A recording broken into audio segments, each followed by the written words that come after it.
힘들고 지쳐 낭망하고 넘어져 일어날 일 전혀 없을 때 찬양 들으시고 가기 시작합니다. 힘들고 지쳐 낭망하고 넘어져 일어날 일 전혀 없을 때에 소용이 다가와 손 잡아주시며 나에게 말씀하시네. 나에게 실망하며 내 자신 연약해 고통 속에 눈물 흘릴 때에 보자금난 그 손길 너를 닦아주시며 나에게 말씀하시네. 너는 내 아들이라 오늘날 내가 너를 놔둬다. 너는 내 아들이라 나의 사랑하는 내 아들이라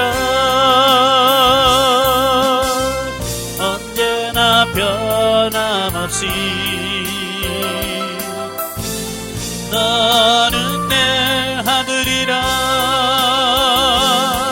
나의 십자가 고통 예산의 그 고통으로 내가 너를 낳았으니 너는 내 아들이라. 오늘날 내가 너를 놔둬나 너는 내 아들이라 나의 사랑하는 내 아들이라. 아멘. 기도하겠습니다. 은혜로우신 아버지 감사합니다. 너는 내 아들이라고 부르시고 우리를 특정해 주신 주님을 찬양합니다. 오늘도 로마서 11장의 말씀을 같이 나눌 때 그 말씀을 통해서 주어지는 그 신령한 은혜를 맛보는 귀한 시간 될 수 있도록 성령님 도와주옵소서. 시정을 맡겨오며 예수님의 이름으로 감사하며 기도합나이다. 아멘. 예, 오늘은 로마서 11장을 같이 보겠는데요. 오늘 11장의 내용이 그 이방인의 교만에 대한 경고와 이스라엘 회복에 대한 예언의 말씀이에요. 그 중에서 1절부터 10절까지 보면 이스라엘의 남은 자의 구원에 대한 말씀인데요. 그러니까 앞장 10장에서는 그 하나님께서 구원해 주시려고 이스라엘 백성들에게 복음을 줬단 말이에요. 근데 복음을 줬는데 그들이 뭐 했어요? 거부했단 말이에요. 그러니까 구원은 복음으로 받는데 복음을 거부하니까 그들이 구원에 이를 수가 없는 거예요. 자, 그래서 그 11장은 복음을 거부한 이스라엘에 대한 말씀을 했다면 이제 11장은 뭐냐면 바로 그리스도 복음이 세계 만민에게 전파된 신약 시대에 그리스도의 복음을 거부한 이스라엘이 어떻게 구원을 받을 수 있겠는가라고 하는 부분이에요. 그러니까 하나님께서 너 예수 안 믿지? 넌 지옥 가, 망해. 그게 아니라 그럼에도 불구하고 하나님은 이스라엘 백성들을 구원하시려고 하신다는 거예요. 자, 이런 맥락에서 자 보면은 하나님이 아브라함을 통하여 약속하셨던 바 그 후손의 구원 약속을 이스라엘 백성 대부분이 그리스도를 거부하였기 때문에 파기하는 것이 아니며 오직 불순종하는 자들에게는 심판이 있으되 순종하는 남은 자들만은 반드시 구원하심으로 현재에도 약속을 이행하고 계심을 말하고 있다. 그러니까 하나님께서는 이스라엘 백성들이 복음을 거부했다고 해서 하나님과 그 맺은 언약이 파기된 게 아니라는 거예요. 여전히 하나님의 약속은 유효하다. 즉 하나님의 택한 자의 구원은 구원을 위한 구속 계획은 이스라엘 백성 전체의 불순종에도 불구하고 결코 변경되지 않으며 구속사가 종결되는 그날에 최종 성취될 것임을 보여주고 있다. 네, 마지막 이 구속의 성취는 뭐예요? 예, 새하늘과 새 땅, 예수 그리스도의 제 이름을 통해서 이루어질 그날, 바로 그날에 그 하나님의 언약은 성취될 거라고 하는 거예요. 근데 우리가 한 가지 기억할 것은 뭐냐면 이스라엘이 예수 그리스도를 통한 하나님의 구원 계획을 거부한다고 해도 하나님은요, 그 중에 남은 자를 두시고 그 남은 자를 구원해 주시겠다고 하는 말씀이에요. 그러니까 역사력을 보면, 성경 전체를 보면 그래요. 하나님은 항상 전체를 구원하지는 않으셔요. 이걸 잘 기억하셔야 돼요. 하나님은 전체를 구원하는 것이 아니라 항상 뭐예요? 그 중에서 남은 자, 하나님께서 선택한 자, 그들만 하나님께서 구원하셨다라고 하는 것을 말씀해 주고 있는 거예요. 자, 이에 대해서 바울은 유대인으로서 본래 그리스도의 핍박자였던 자신이 구원받은 사실을 상기시킨과 동시에 하나님이 전 구속사를 통하여 항상 당신의 택하신 남은 자는 구원하셨다는 사실을 엘리야 시대에 바알에게 무릎을 꿇지 않는 사람 7,000명 있음을 예로 들어서 입증해 주고 있습니다. 예, 그러니까 항상 하나님은요, 시대마다 택한 자, 하나님께서 구원하시려고 남은 자가 항상 있다는 거예요. 단지 우리 눈에 안 보일 뿐이죠. 사실 그 엘리야 시대도 그렇잖아요. 열왕기상 18장에 보면 그 엘리야가 얼마나 기가 막힌 승리를 합니까? 그죠? 예, 바알 선지자 450명과 대결을 해서 승리했잖아요. 그래서 그리시네가에서 450명의 제사장이 목을 다 쳤잖아요. 그런데 바로 19장으로 넘어가면 어떻게 돼요? 이세벨이 너 죽이겠다 그러니까 저 브엘세바 남쪽 유다 저 끝에까지, 광야까지 도망가서 여기가 조사오니 여기서 죽여주세요 그러지 않아요. 자, 왜 엘리야가 그렇게 됐을까? 엘리야는 뭘 보지 못했냐면 하나님께서 남겨준 사람을 못 본 거예요. 그래서 호렙산에 가서 하나님이 너 왜 여기 있지? 그러니까 하나님 엘리야가 뭐라고 그래요? 예, 나 혼자 남았습니다. 나 혼자 남았는데 바로 나 혼자 남은 나까지 죽이려고 해서 내가 왔습니다. 그 얘기예요. 그러니까 엘리야도 못 본 거예요. 하나님께서 북이스라엘에 하나님의 뜻대로 말씀대로 살려고 하는 사람 자기밖에 없었다고 하는 거예요. 누가 봤을 때? 엘리야 자신이 봤을 때. 그런데 하나님께서 그에게 뭐라고 그래요? 야, 내가 바알에게 무릎을 꿇지 않은 7,000명을 남겨뒀어 라는 거예요. 이건 대단한 거예요. 지금 우리도 마찬가지예요. 세상을 보면 제대로 믿는 사람 안 보이죠? 그죠? 제대로 신앙 가진 사람이 잘 안 보입니다. 그래서 교회가 다 타락한 것 같고, 한국 교회가 망할 것처럼 보여요. 그러나 하나님께서는요, 우리나라 곳곳에 정말로 바알에게 무릎 꿇지 않은 정말 신실한 사람을 숨겨놓으셨어요.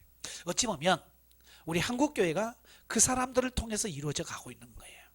대형교회나 사람들이 많이 모이는 어떤 유명한 사람들을 통해서 이 한국교회가 움직여지는 게 아니라 바로 드러나지 않은 숨겨진 자, 남겨진 자, 그들을 통해서 이 한국교회가 움직여진다라고 보는 거예요.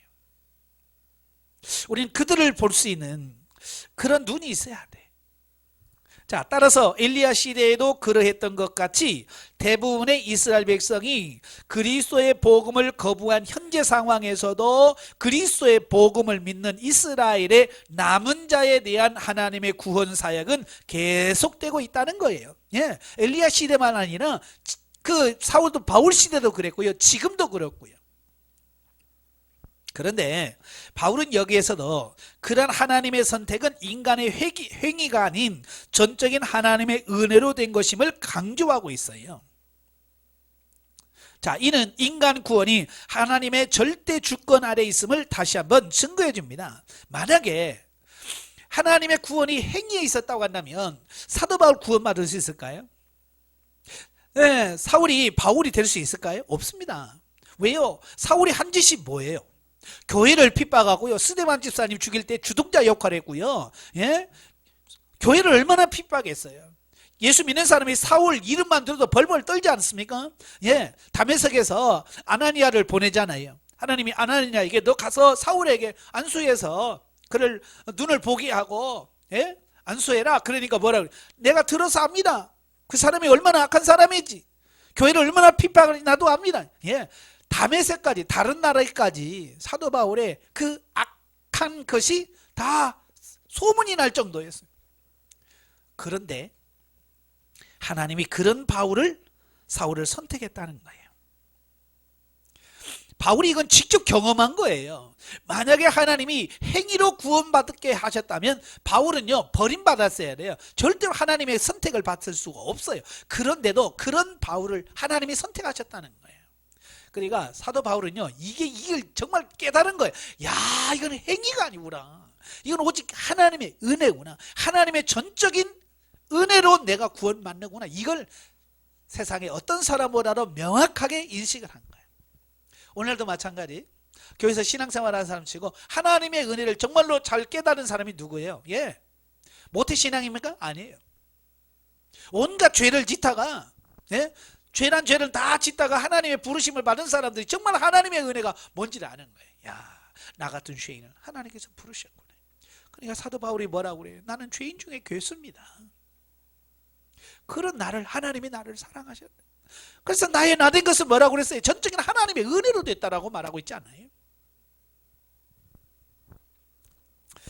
한편 선택받은 남은 자 이외의 사람들은 어떻게 되는가?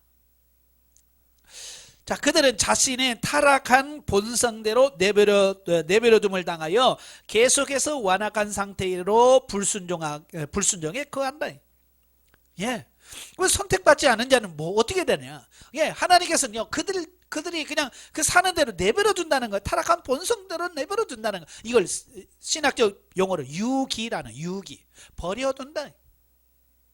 그래서 그들은 계속 자기 고집을 피우고 고집대로 살다가 그 고집 때문에 망하는 거예요. 그러니까 우리가 하나님 앞에 고집 피울 게 아니지.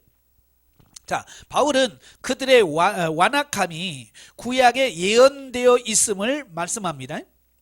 곧 그들은 영적으로 둔하여져서 영적 맹인과 귀머거리가 되었으며 그들에게 주어진 율법은 그들이 그 본질을 외면한 채 그 형식만을 고집스럽게 준수하기 때문에 도리어 그들에게 해가 되어 무거운 죄의 짐에 시달리게 되었다는 거예요. 자, 여기서 중요한 게 뭐예요? 신명기 29장 4절에 뭐라고 그랬어요? 내가 깨닫는 마음과 보는 눈과 듣는 귀를 그들에게 허락해 주지 않았다.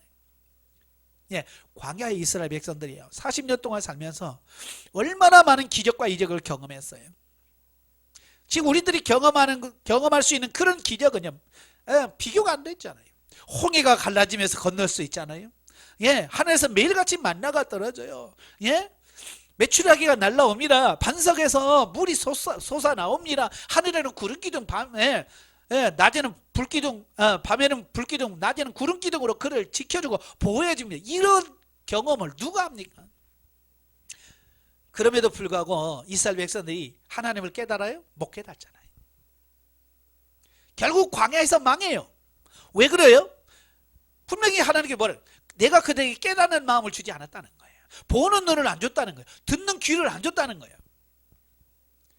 그래서 그들은 그걸 보면서도 보질 못하고 깨달지도 못하는 거예요.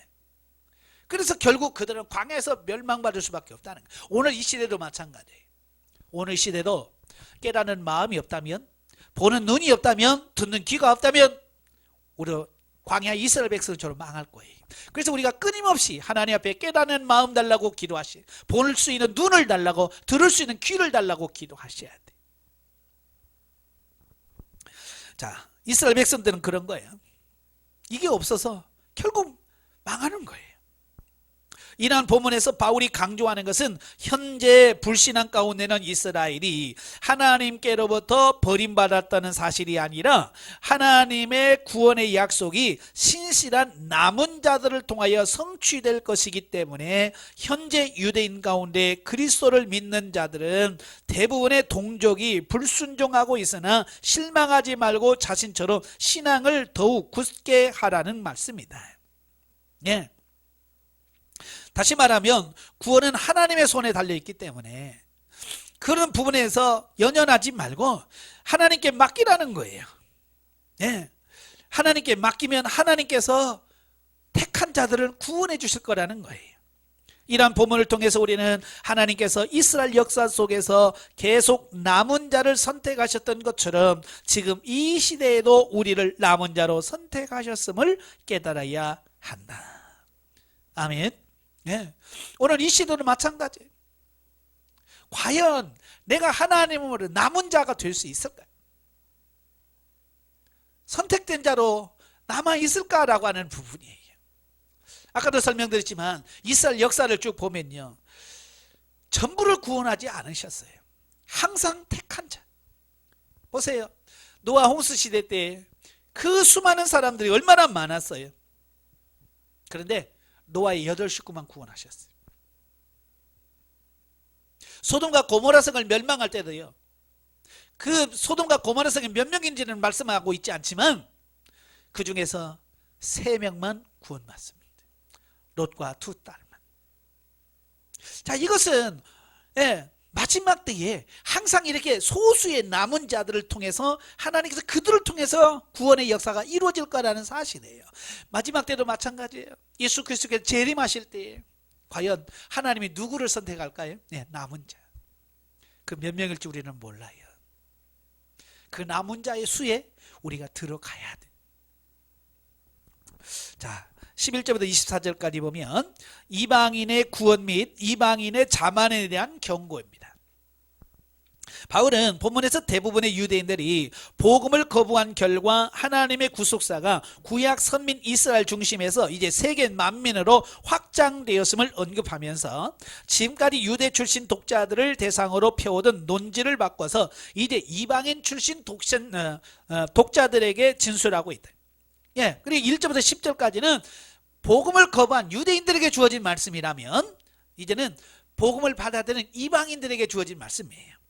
자, 그런데 유대인의 실족으로 이방인이 구원을 얻는 유익을 가진 것은 사실이지만 그렇다고 해서 유대인의 실족이 그들의 영원한 멸망을 의미하지는 않는다라고 하는 거예요.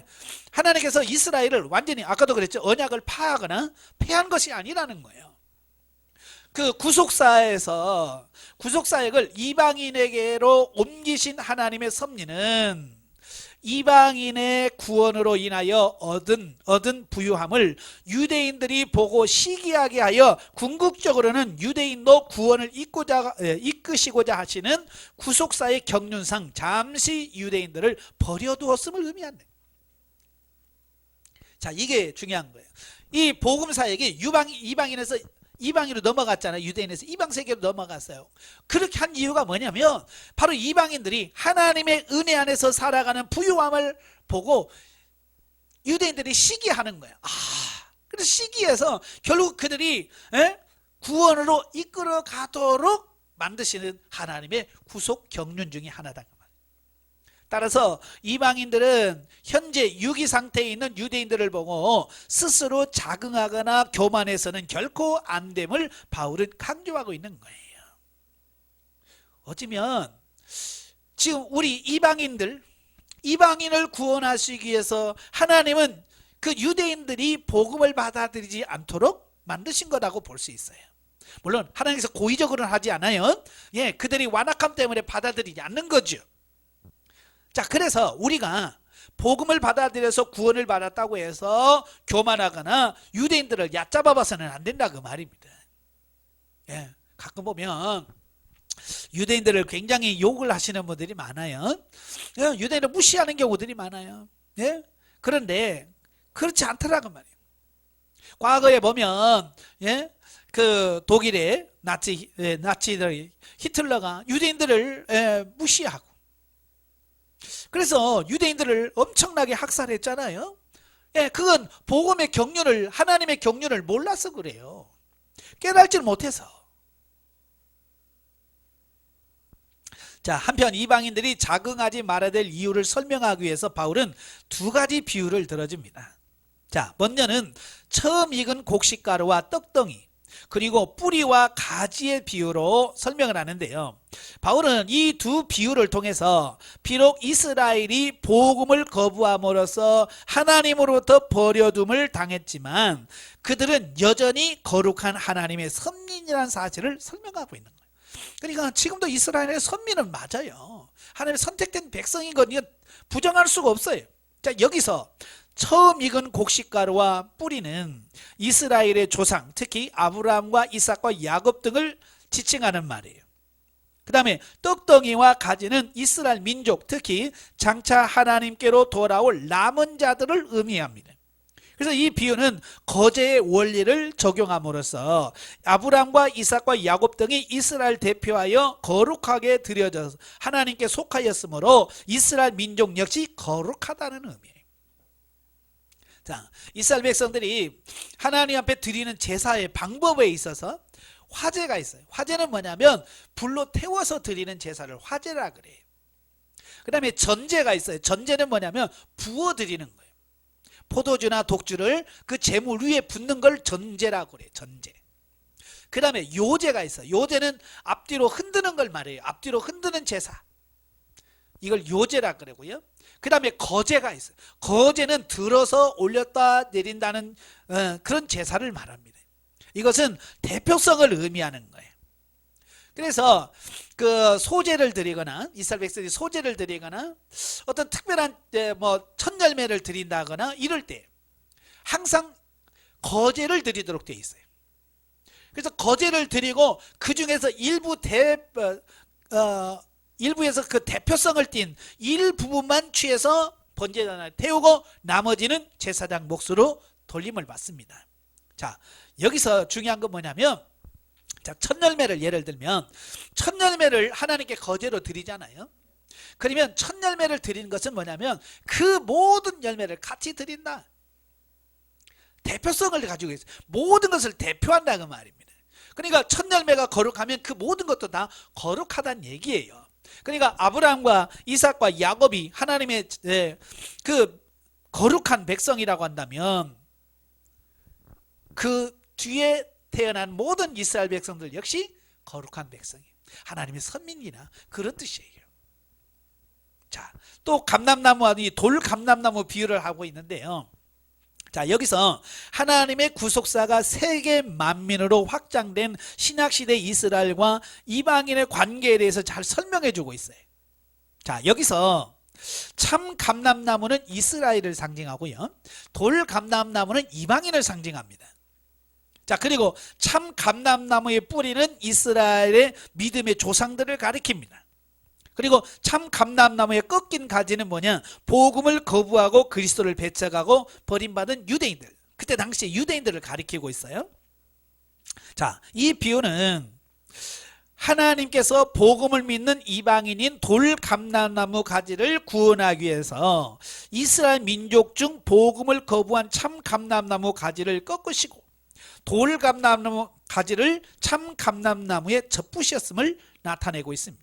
이렇게 해서 이방인들은 그 타락한 본성상 멸망받을 수밖에 없으나 이제 하나님은 무조건적인 은혜와 주권적인 선택으로 하나님의 영적 선민의 대일에 동참하게 됐다라고 하는 거예요. 자, 이런 거야. 돌 감람나무 잘리면 어떻게 돼요? 죽어요. 말라서 죽어요. 그래서 돌 감람나무가 이미 하나님으로부터 버림받은 사람들이에요. 그러니까 그 돌 감람나무는 살 가능성이 없죠. 그런데 하나님께서는 그 돌 감람나무가 이미 잘렸는데 그들을 살리기 위해서는 어떻게 해야 돼요? 예, 참 감람나무의 가지를 잘라내고 거기다가 돌 감람나무를 갖다가 접붙임을 하면 그 뿌리에서 올라오는 그 진액이나 이 모든 것을 다 흡수해서 결국 뭐예요? 죽어야 마땅할 돌 감람나무가 사는 거예요. 이 비유를 지금 설명해 주고 있는 거예요. 그러니까 이 돌감나무가 살 수 있는 것은 뭐예요? 예, 참 감람나무의 뿌리가 살아있기 때문에 그런 거예요. 그러니까 이 돌감나무가 이 뿌리를 부정하면 어떻게 돼? 어떻게 지가 살 수 있어요? 없지요. 바로 이래서 이방인들이 우리가 구원받았다고 해서 교만할 이유가 없다는 거예요. 왜? 우리는 지금 이스라엘 그 구속사에 거기에 접붙임 받은 사람들이기 때문에 그런 거예요. 따라서 구원받은 이방인은 그것이 전적인 하나님의 은혜로 이루어진 것이므로 절대 교만해서는 안 된다. 만약 구원 얻은 이방인이 교만하면 본래의 참 감람나무 가지를 꺾으신 하나님께서 돌 감람나무 가지도 꺾으실 것이다. 예, 참 감람나무도 꺾으신 하나님께서 돌 감람나무 그 가치도 없는 거 그거 그냥 자르지 않겠어요? 그지? 그러므로 무조건적인 하나님의 은혜로서 구원받은 이방인은 늘 하나님께 대하여 감사하는 마음으로 겸손하며 더욱 신앙생활에 진력해야 된다라고 하는 거예요. 이러한 본문은 구원받은 이방인에게 겸손할 것을 권고함과 아울러 이 이스라엘의 궁극적인 회복을 암시하고 있는 것이다. 자, 그러면서 25절부터 32절까지 오면 이스라엘의 회복에 대한 약속을 하셔요. 자, 바울은 본문에서 이방인의 충만한 수가 차면 이스라엘 역시 회개하고 하나님께로 돌아올 것이라는 이스라엘의 회복을 약속하고 있다. 자, 지금 예수님께서 왜 지금 재림하지 않으실까? 바로 이방인의 수가, 구원받은 이방인의 수가 차지 않아서 그래요. 예, 우리도 그렇잖아요. 예를 들어서 어느 아파트 단지가 형성이 되면 그 분양을 하잖아요. 분양을 할 때 언제까지 해요? 네, 분양 가구 수가 찰 때까지 하잖아요. 만약에 10,000가구가 분양했다. 그럼 10,000가구의 그 분양하선 그 담층 그 10,000가구에 해당되는 그 숫자가 찰 때까지는 어때요? 계속 분양합니다. 그러나 10,000명이 차면 어때요? 이제 분양 끝. 마찬가지예요. 하나님도 지금 이방인의 수가 지금 차야 돼. 하나님의 나라 천국에 들어갈 그 숫자가 차야 돼. 아직 이방인들이 그렇게 많이 구원받지 못해서, 이방인의 수가 차지 않아서 지금 예수님이 오시지 않고 기다리고 계시는 거예요. 본문에서 바울은 유대인에 대한 하나님의 비밀스러운 구원 섭리를 나타내기 위해서 구약을 인용하고 있는데요, 때가 차면, 즉 선택된 이방인이 모두 구원을 얻으면 하나님께서 이스라엘 민족의 마음을 돌이키시고 회개케 하여 온 이스라엘로 하여금 구원에 이르게 한다는 것입니다. 예. 그러니까 아직 이스라엘 백성들이 회개하지 않은 것은 아직 이방인의 수가 덜 찼다는 얘기죠. 자, 이렇게 약속에 신실하신 하나님은 이스라엘 민족을 택하신 것과 그들의 조상들과 맺으신 언약을 결코 저버리지 않으시는 하나님의 본성에 근거하여 설명하고 있습니다. 그러니까 하나님의 신실성, 변함이 없는, 그 약속 이후에 이것을 설명하고 있어요. 자, 그런데 여기서 온 이스라엘이라는 말이 나오는데요, 이 온 이스라엘이라고 하는 것은 이스라엘 민족을 전체를 가리키는 말이 아니라는 얘기예요. 바로 하나님께서 선택받은 이스라엘의 남은 자, 그리고 하나님께서 구원하기로 작정된 자, 그들만 온전하게 구원받을 수 있다. 자, 이와 같은 하나님의 구원 섭리는 이방인과 유대인 모두에게 차별 없이 진행이 된다. 곧 유대인의 복음 거부로 그 이방인의 구원을 얻듯이 이제는 이방인의 구원과 그 부요함을 시기하여 유대인도 구원에 이름으로써 세계 만민의 구원을 위한 하나님의 구속사역이 성취되고 최종 성취되고 그 구속사의 대단원이 장식되는 것이다. 그러니까 인류 역사는 이제 이스라엘이 회개하고 하나님께 돌아오면 인류 역사는 마무리되는 거예요. 자, 구약의 그 절기들을 보면 맨 처음에 나오는 절기가 유월절이에요. 유월절과 무교절을 지키죠. 그 다음에 초실절을 지킵니다. 그 다음에 지키는 절기가 뭐예요? 오순절이죠. 맥추절이라고 합니다. 자, 맥추절이 지나고 나면 그 다음에 뭘 지켜요? 나팔절을 지키죠. 7월 1일 날이 나팔절이에요. 나팔절은 오늘의 그 신정과 같아요. 한 해를 시작하는 첫날, 첫 시간을 나팔절이라고 그래요. 그리고 나서 7월 10일이 뭐예요? 7월 10일이 대속죄일입니다. 그리고 7월 15일부터 7일 동안 수장절 지킵니다. 자, 이 절기를 잘 보세요. 바로 이 나팔절은 예수 그리스도의 재림을 상징합니다. 재림을 예표합니다. 새 시대가 열려질 것을 예표하는 절기예요. 그래서 대속죄일은 뭐예요? 모든 국민이 하나님 앞에 회개하는 날이에요. 그리고 수장절은 뭐예요? 예수님의 재림으로 이루어질 새하늘과 새 땅, 신천 신지를 의미하는 절기가 수장절이에요. 자, 바로 이 대속죄일은 뭐냐?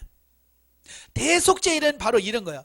바로 새하늘과 새 땅이 임하기 전에 이스라엘 백성들이 뭐 한다? 대회개하는 날이네. 예, 그때에 이스라엘 백성들이 회개하고 주님 앞에 돌아와 구원받을 것에 대한 예표하는 절기가 대속죄일이란 그 말이에요.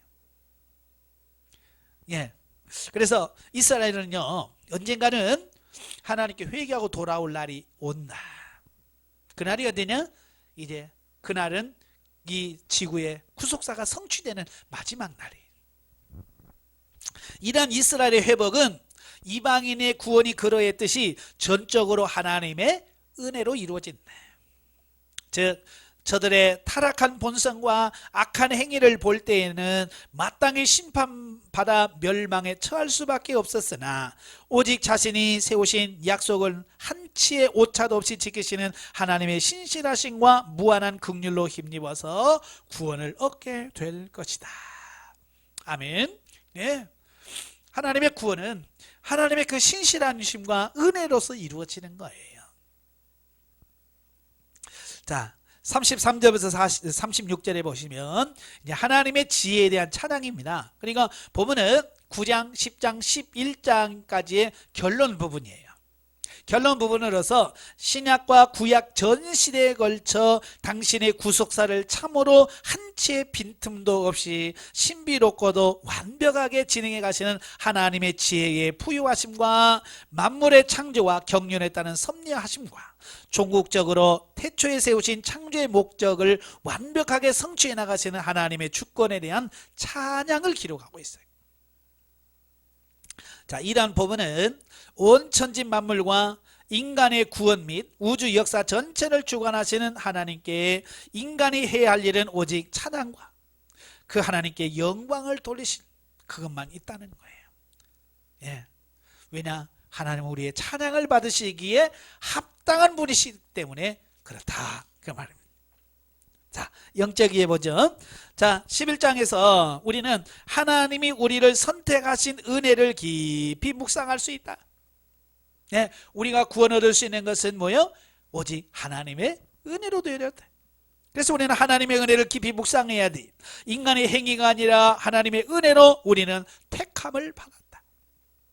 다윗이 기도한 것처럼 하나님께서 택하지 않은 백성에게 심령의 눈을 어둡게 만들어서 저들이 보지 못하고 듣지 못하게 만드심으로 구원을 유보하셨다.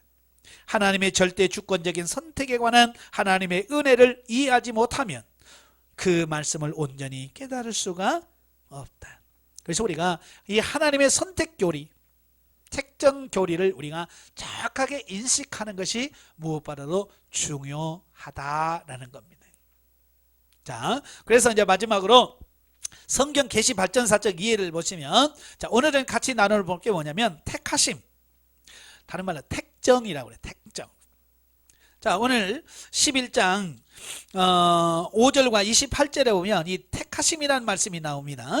예, 5절 보시면 그런즉 이와 같이 우리도 은혜로 택하심을 따라 남은 자가 있느니라 그랬죠. 또 28절에 보시면 복음으로 하면 그들이 너희로 말미암아 원수된 자요 택하심으로 하면 조상들로 말미암아 사랑을 입은 자라. 야, 택하심이라고 하는 말이 나와요. 이 택하심이라고 하는 말을 그 히브리어로는 바할이라고 그래요. 바할. 예, 이 말은 뭐냐? 택하다, 선택하다라는 뜻이에요. 그 다음에 헬라어로는 에클레고마이, 에콜레고마이라고 말하는데 이 말은 고르다, 고른다, 고른다는 얘기죠. 자, 이래서 이 바할이나 에클레고마이는 일반적으로 그러니까 보통 사람들로 쓸 수 있는 말이에요. 그러니까 보통 나 이걸 선택해서 라고 할 때 일반적으로는 누군가가 특별한 목적을 위해 한 개인이나 집단을 택하는 행위를 나타낼 때 보통 그냥 씁니다. 예, 이건 하나님만 쓸 수 있는 게 아니라 우리 인간들도 쓸 수 있는 얘기예요. 그런데 성경에서 특별히 성경에서 이 택하심이라고 하는 말을 할 때는 하나님께서 자신의 목적을 이루시기 위하여 사람을 택하신다는 말을 의미를 담고 있습니다. 그러니까 선택에서 택하심이라고 하는 게 뭐냐? 하나님께서 자신이 이루려고 하시는 구속사 있지. 하나님의 뜻, 목적. 그 목적을 이루시기 위해서 하나님께서 뭐요? 사람을 택한단 말이에요. 선택한단 말이에요. 네, 그래서 이건 굉장히 중요하다라는 말이에요. 자, 그래서 성경에서 이 택하심, 선택, 택정이라고 하는 말이 참 많이 나와요.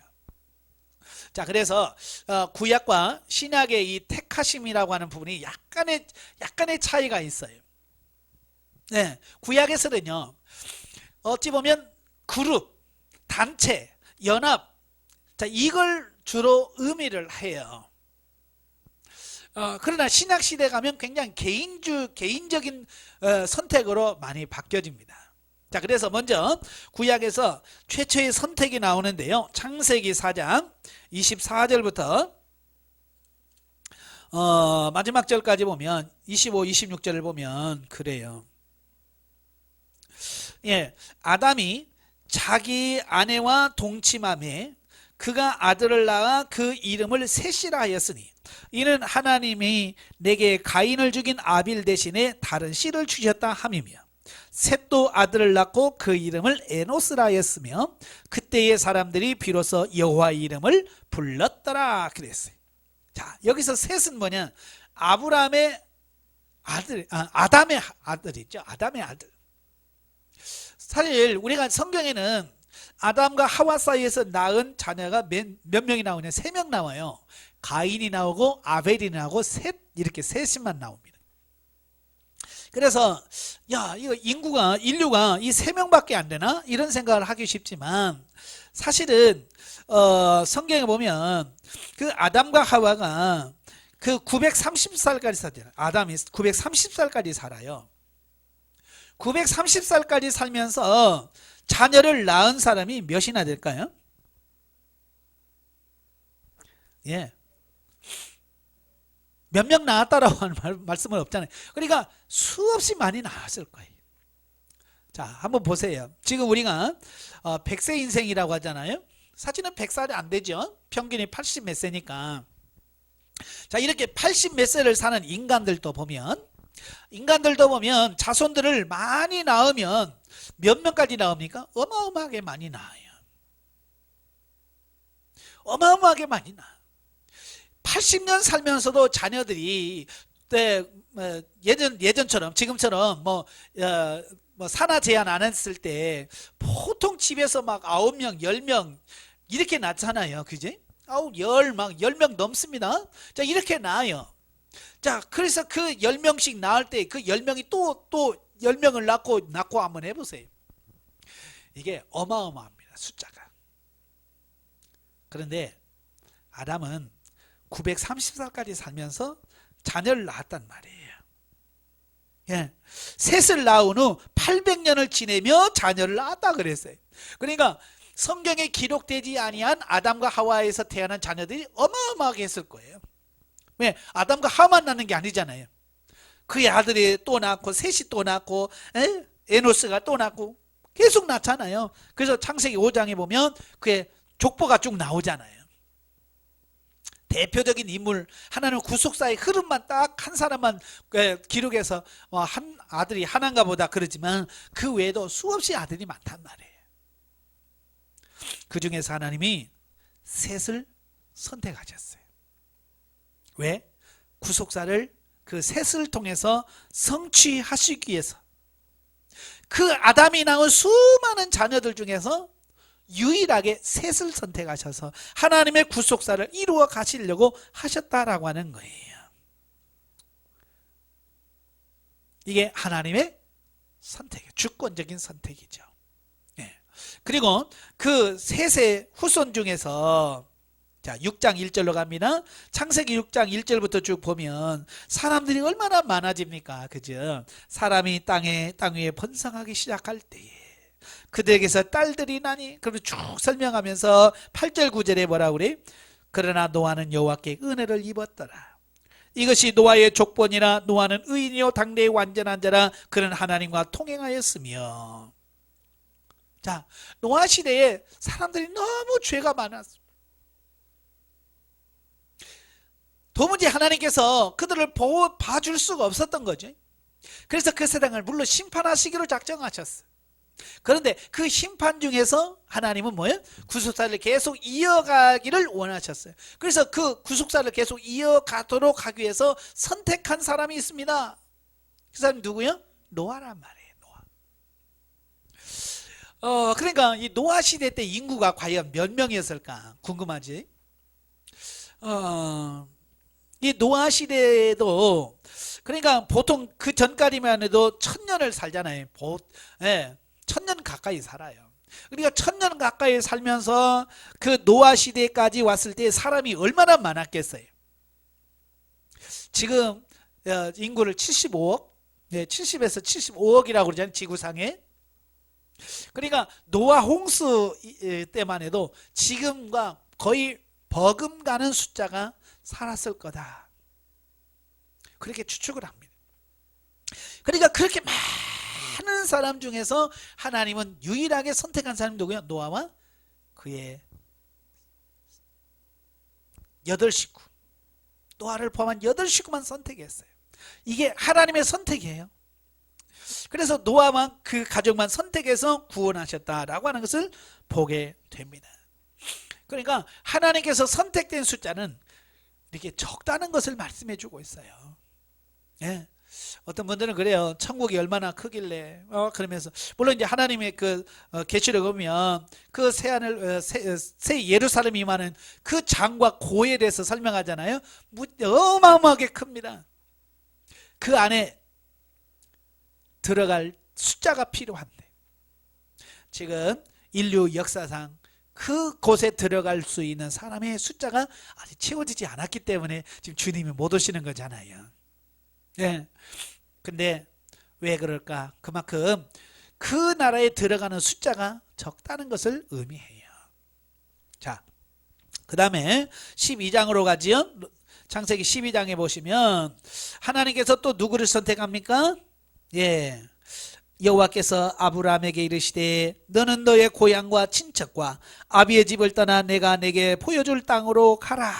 내가 너로 큰 민족을 이루고 내게 복을 주어 내 이름을 창대케 하리라. 너는 복이 될지라. 너를 축복하는 자에게 내가 복을 내리고 너를 저주하는 자에게 내가 저주하리니 땅의 모든 족속이 너로 말미암아 복을 얻을 것이니라 하신지라. 누구를 선택하셨어요? 네, 아브라함을 선택하셨어요. 이때에도 지구상에 많은 사람이 있었지요. 정말 많은 사람이 있었어요. 그런데 그 중에서 하나님은 누구를 선택하셔요? 예, 아브라함을 선택하셨어요. 그것도 갈대아 우르, 우상숭배지 않아요. 예, 우상숭배로 유명한 곳이에요. 바로 그곳에서 하나님은 뭐요? 불러내셔 택하셨어요. 이건 하나님의 주권이란 말이에요. 그래서 이제 셋이라고 하는 것은 셋의 후손 전체를 말씀하고 있고 노아의 가족 전체를 말씀하고 있고 그 후손들까지 포함되고요. 아브라함의 선택도 아브라함만을 말하는 게 아니라 그의 후손 이삭, 야곱과 모든 이스라엘 전체를 통칭하는 말씀. 그 다음에 신명기 7장에 보면 하나님께서 누구를 선택합니까? 이스라엘을 선택합니다. 이스라엘이라는 민족을 선택하죠. 그러면서 거기 6절부터 보면 너는 여호와 내 하나님의 성민이라. 내 하나님 여호와께서 지상 만민 중에서 너를 자기 기업의 백성으로 택하셨나니 여호와께서 너를 기뻐하시고 너희를 택하시면 너희가 다른 민족보다 수요가 많기 때문도 아니라 너희는 오히려 모든 민족 중에 가장 적으니라.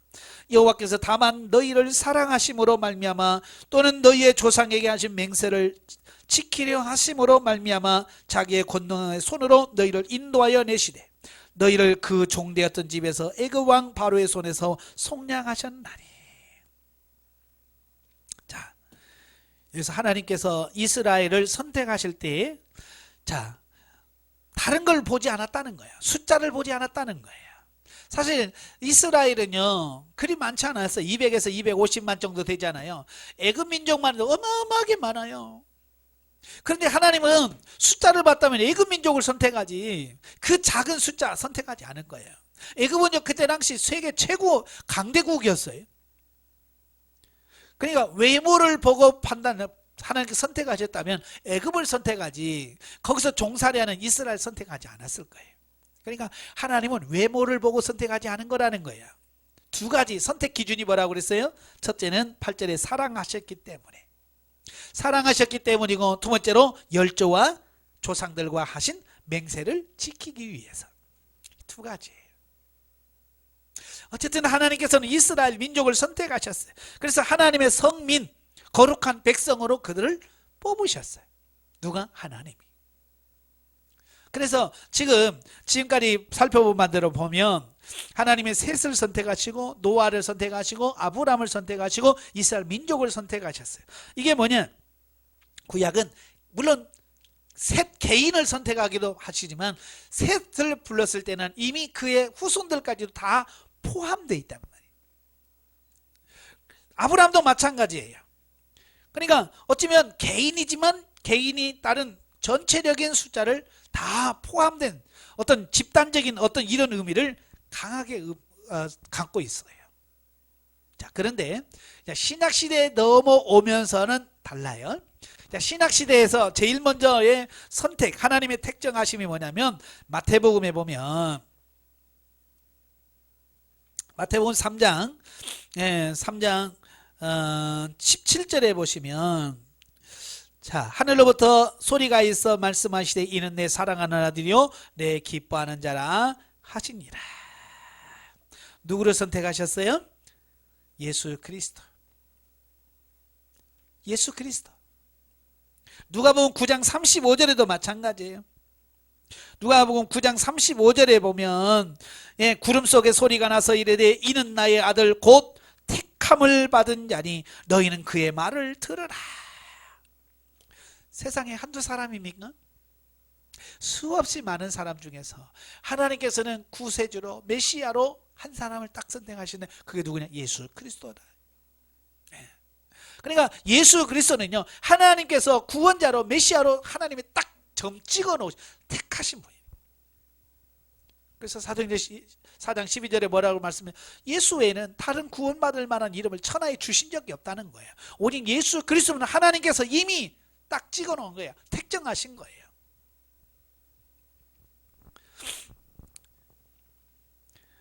바로 이 말은 오해가 암시면 양자론인가? 하나님이 이때서 양자 삼으셨나? 그런 뜻이 아니에요.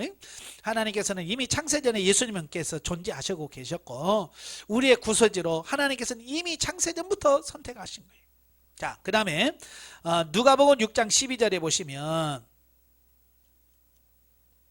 누가복음 6장 12절부터 17절까지 보시면, 자, 이때 예수께서 기도하시려 산에 가사 밤에 새도록 하나님께 기도하시고 밝음에 그 제자들을 부르사 그 중에서 12를 택하여 사도라 칭하셨으니 곧 베드로라고도 이름을 주신 시므온과 그의 동생 안드레와 야고보와 요한과 빌립과 바돌로메와 마테와 도마와 알페오의 아들 야고보와 셀로신 시몬과 야고보의 아들 유다와 예수를 판 팔자 될 가룟 유다라. 자, 예수님께서 제자를 부르셨어요. 모두 12 제자. 자, 12제자를 택정하셨죠? 자, 사도행전 9장을 보시면 1절부터 보면 사도 바울이 교회를 핍박하기 위해서 다메섹으로 가죠. 다메섹으로 가는 도중에 어떻게 돼요? 누구를 만납니까? 예수님 만나게 되죠. 예수님 만나요. 예수님 만나면서 그 아나니아를 그에게 보내면서 하신 말씀이 있어요. 9장 15절에 보면 주께서 이르시되 가라, 이 사람은 내 이름을 이방인과 임금들과 이스라엘 자손들에게 전하기 위하여 택한 나의 그릇이라. 하나님의 구속사를 성취하기 위해서 하나님께서 특별히 뽑은 사람이라, 택한 그릇이다 라고 말씀해 주고 있습니다. 자, 12제자, 이들은 물론 이 제자라고 하는 그룹을 의미하기도 하지만 다 보면 개인적으로 하나님께서 예수님께 다 부르셔요. 한꺼번에 다 부른 게 아니잖아요. 고기 잡는 베드로와 안드레를 부르시고 또 요한과 야고보를 부르시고 세관에서 일하는 마태를 부르시고, 자, 이렇게 하나하나 하나님께서, 예수님께서 개인적으로 불러요. 오늘 마찬가지예요. 오늘도 저와 여러분도 마찬가지예요. 하나님께서 개인적으로 하나님께서 여러분의 이름을 부르셨기 때문에 여러분이 오시는 거죠. 예. 자, 이렇게 하나님께서는 하나님의 일하기 위해서 개인적으로 하나님께서 어떻게 해요? 부르신, 택하심에 대한 부분이 나옵니다. 자, 그 다음에 중요한 게 뭐냐면, 이 하나님의 택정하심이 언제부터 택정하신 거냐. 자, 그 말이에요. 자, 에베소서 1장 4절에 보면 창세전, 곧 창세전에 그리스도 안에서 우리를 택하사 우리로 사랑 안에서 그 앞에 거룩하고 흠이 없게 하시려고 그 기쁘신 뜻대로 우리를 예정하사 예수 그리스도로 말미암아 자기 아들들이 되게 하셨다, 이 말씀이 나오죠. 자, 여기서 창세전에 택하사, 언제 택했다고요? 창세전에. 자, 창세전에 택했다고 하는 말은 무슨 말이에요? 우리의 행위나 우리의 어떤 것을 보고 선택하셨다는 말이 아니죠. 왜냐하면 내가 창세전에 존재하고 있지 않기 때문에. 그러니까 하나님께서는 우리가 태어나기도 전에 이미 하나님은 택정하신 거예요. 택하신 거예요. 약정하신 거예요. 마치 그 야곱과 에서가 태어나기 전에 그 모태에 있을 때 하나님은 이미 택정하셨잖아요. 네? 큰 자가 작은 자를 섬기리라. 예, 우리를 택하신단 말이에요. 언제? 창세전에. 자, 이게 믿어지신지 모르겠어요. 네, 저도 이 부분이 믿어지지 않아서 참 고민을 많이 했었어요. 도대체 내가 없을 때, 내가 있지도 않을 때 하나님이 어떻게 나를 부르셨을까? 어떻게 나를 택하셨을까? 저도 고민 많이 했어요. 예, 청년 시기, 또 신학교 들어와서도 늘 읽으면서도 이해가 안 됐던 게 뭐냐면, 창세전에 그리스도 안에서 나를 아니, 나는 1964년도에 태어났는데 아무리 계산을 해도 내가 있지도 않은데 하나님 어떻게 나를 택하셨을까? 참 이게 믿어지지 않았어요. 그런데 어느 날 성경 창세기 1장 1절을 딱 읽는데, 태초에 하나님이 천지를 창조하시니라, 그 말씀을 딱 읽는데 그 말씀이 딱 믿어지더라고요. 아, 하나님이 창조하셨구나. 이 우주를 창조하신 그 하나님이라면 이것도 가능하겠구나. 여기까지 쫙 믿어지는 거예요. 그래서 창세기 1장 1절이 믿어지니까 다 믿어지는 거예요. 예. 그래서 하나님이 그럴 수 있었구나. 하나님이 전지전능하시니까 그러실 수 있다. 이게 믿어지더라고요. 자, 그 다음에 에베소 1장 5절, 그 기쁘신 뜻대로 우리를 예정하사 예수 그리스도로 말미암아 자기 아들들이 되게 하셨다. 자, 하나님이 우리를 택하실 때 뭘 봤다고요? 우리의 뭘 본 거 아니잖아요. 예? 창세전에 우리가 뭐 있지도 않은데 우리를 뭘 보겠어요? 단지 그의 기쁘신 뜻대로, 하나님의 주권을 말합니다. 우리 선택은 우리에게 있는 게 아니에요. 내가 선택하는 게 아니란 말이에요. 하나님이 먼저 우리를 선택하셨다고 말이에요. 이걸 주권적 선택이라고 그래요.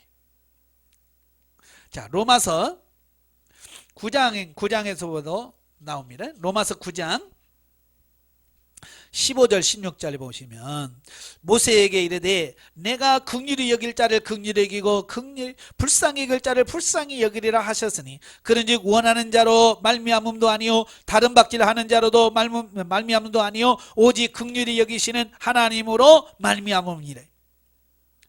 예, 이 선택은 뭐냐면 나에게 있지 않다는 거야. 막 달린다고 되는 것도 아니고, 뭐 다른 박질하는 것도 아니고, 자기가 원한다고 되는 것도 아니란 말이에요. 하나님이 그 기쁘신 뜻대로 하나님께서 선택하신다는 거예요.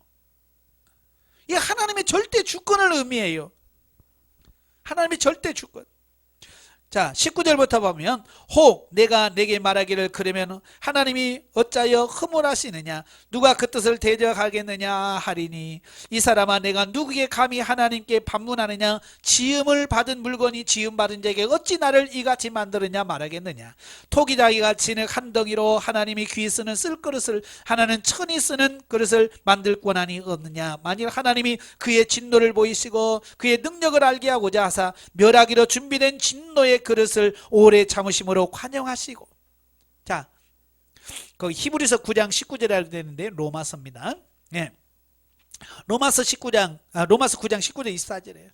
여기 뭐야? 토기장이 비유를 들어 설명하잖아요. 예, 토기장이가 흙으로 어떤 그릇을 만들 때에 흙이 나를 뭘 만들어 주세요가 아니잖아요. 이 흙을 쥐고 있는 토기장이가 어떻게 손놀림을 해서 어떻게 만드느냐에 대해서 내가 컵이 될 수도 있고 그릇이 될 수도 있고 천이 쓰는 물건이 될 수도 있고 귀한 그릇이 될 수도 있다는 거예요. 마찬가지로 하나님의 주권 안에 있다. 자, 고린도전서 1장에 보시면 거기 보면 그 말씀이 나와요. 자, 하나님께서 우리를 선택하실 때에 26절부터 보시면 형제들아 너희를 부르심을 보라 육체를 따라 지혜로운 자가 많지 아니하며 능한 자가 많지 아니하며 문벌 좋은 자가 많지 아니하도다. 그러나 하나님께서 세상에 미련한 것을 택하사 지혜 있는 자들을 부끄럽게 하려 하시고 세상에 약한 것들을 택하사 강한 것들을 부끄럽게 하려 하시며 하나님께서 세상에 천한 것들과 멸시받는 것들과 없는 것들을 택하사 있는 것들을 폐하려 하시나니. 자, 여기서 계속 택한다는 말씀이 나오죠. 근데요, 하나님은 외모나 이런 걸 안 보신다고 그랬잖아요. 그죠? 전혀 안 보신다는 거야. 도리어 미련한 자를 들어서 지혜로운 자를 부끄럽게 하시고 없는 자를 들어서 있는 자를 부끄럽게 하시고 약한 자를 들어 강한 자를 부끄럽게 하신. 그래서 우리가 하나님이 우리를 부르실 때에 잘나고 똑똑하고 이런 사람만 선택한 것이 아니라 우리처럼 미련하고 둔하고 아무것도 할 수 없는 우리를 부르신. 이게 뭐냐? 하나님 주권적 선택이면서 하나님의 은혜라.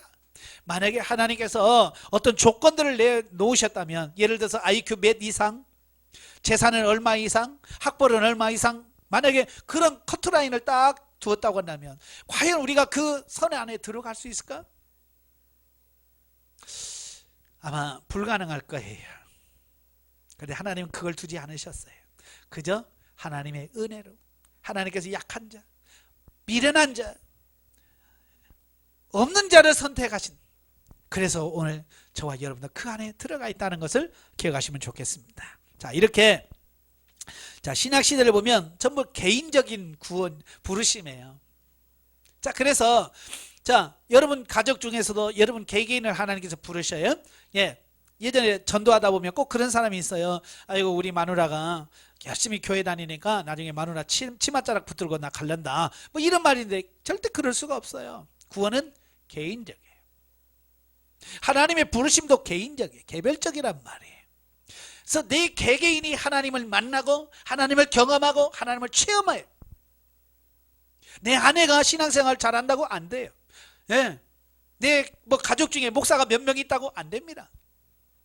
그건 나하고 별개예요. 그 사람은 그 사람이고 나는 나일 뿐이에요. 그래서 우리 개개인이 하나님 앞에 바로 서야 돼. 결론입니다. 하나님께서 사람을 택하시는 것은 하나님의 목적을 이루시기에 의합니다. 신약에서 택하심은 개인적이요, 흔히 고난이 따르는 봉사를 의미한다. 자, 중요한 것은 뭐냐면 하나님이 우리를 택하셨다, 부르셨다라고 했을 때 이제는 우리는 평탄대로만 가는구나 아니란 말이에요. 고난으로 들어가는 걸 말해요. 자, 바울의 삶도 보면 그렇잖아요. 어찌 보면 바울은 하나님의 부르심을 받고 나서 어찌 보면 더 불행한 사람이에요. 왜냐하면 예수님 만나기 전에는 그는요 장래가 아주 촉망된 사람이에요. 젊은 사람이에요. 근데 예수 믿고 나서 그의 인생이 완전히 바뀌었어요. 고난 받는 사람, 핍박의 사람으로 바뀌어졌어요. 어찌 보면 하나님의 선택을 받는다, 하나님의 부르심을 받는다라고 하는 것은 이제 나는 만사형통 평탄대로 아니에요. 도리어 고난으로 들어간다라는 의미를 담고 있어요. 그래서 우리가 야 하나님이 나를 택하셨다 거기만 생각하면 안 돼. 주와 함께 고난받을 각오가 돼 있어야 돼. 예수님도 하나님의 아들이지만 고난을 통해서 순종함을 배웠다 그랬어요. 예. 고난을 통해서 순종함을 배웠어요. 예수님도 그랬다고 한다면 오늘 우리도 그와 같이 고난을 생각하면서 고난을 이길 수 있는 어떤 그런 각오하고 고난을 결단하고 각오하고 우리가 그 택하심에 순종해야 된다 그 말이에요. 오늘 많은 사람들이 신앙생활 하다가 포기하는 이유가 뭐예요? 이 고난을 생각하지 않는 거예요. 너무 편하고 쉬운 길만 선택하다가 어려우면 아이고 하고 넘어지는 거예요. 여러분, 내가 하나님의 선택함을 받았다고 하는 말은 결국은 뭐냐? 이제 고난길에 들어섰다. 이제 나는 고난과 어떤 이런 그 고난의 길에 들어섰다라고 하는 것을 의미하는 거예요. 각오하셔야 되는 거예요. 그러나 그 고난이 막연한 고난이 아니라 영광의 고난이 우리를 영광의 자리로 이끄시는 그 하나님의 고난이기 때문에 우리가 그것마저도 감사하면서 잘 통과하시길 바랍니다. 택하심을 받는 자는 하나님 앞에서 율법을 준수할 책임과 하나님만 섬길 의무가 있다. 예, 나는 택했으니까 택함 받았으니까 뭐 이러지 마세요. 유대인들이 거기서 속은 거잖아요. 우리는 이미 하나님의 선택된 백성이야. 거기 속아서 구원 못 받잖아요. 우리도 거기에 속으시면 안 됩니다. 우리는 의무가 있고 지켜야 될 책임이 있습니다. 그 의무와 책임을 다 할 수 있는 우리가 되길 주님의 이름으로 축원합니다. 기도하겠습니다. 은혜로우신 아버지 감사합니다. 오늘도 우리를 사랑해 주셔서 귀한 말씀을 주셨습니다. 정말 하나님의 택하심이 없다면 우리가 어찌 하나님을 알 수 있고 어떻게 천국의 소망을 둘 수가 있겠습니까? 하나님 우리를 택하시고 부르셨기에 우리가 이렇게 천국의 소망을 갖고 살아갑니다. 하나님, 그 길을 갈 때 비록 힘들고 어렵다 할지라도 넉넉히 그 길을 달려갈 수 있는 우리가 될 수 있도록 도와주옵소서. 사도 바울이 하나님의 부름을 받고 고난에 들어섰지만 그는 불평하지 않았습니다. 원망하지 않았습니다. 도리어 그 고난을 감사함으로 잘 견딤으로 아버지 훌륭한 사도가 되었습니다. 오늘 우리도 마찬가지로 그 뒤를 따라 최선을 다해서 부르심의 상을 위하여 달려갈 줄 아는 우리가 되게 하여 주시옵소서. 예수님의 이름으로 감사하며 기도합나이다. 아멘.